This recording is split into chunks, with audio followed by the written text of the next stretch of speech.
How to get my Snapchat back after being permanently locked. Hello everyone. In this video, I will show you how to get my Snapchat back after being permanently locked. First, go to the help.snapchat website on the web browser.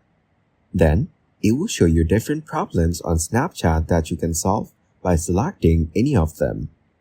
By selecting the locked account option, you will see that an account can be temporarily or permanently locked. If your account is temporarily locked, you can try logging back in via the app or on the web by going here and selecting Unlock. If this method doesn't unlock your account, please wait 48 hours, then try logging in again. These methods may not work in some cases, such as when accounts have been permanently locked. If you've seen a message that the account has been permanently locked, Snapchat has detected some activity that violates their community guidelines or terms of service. You can report your problem here to get your Snapchat back after being permanently locked. Thank you guys for watching this video. Hope you got some value.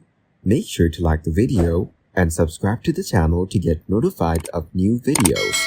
See you in the next one.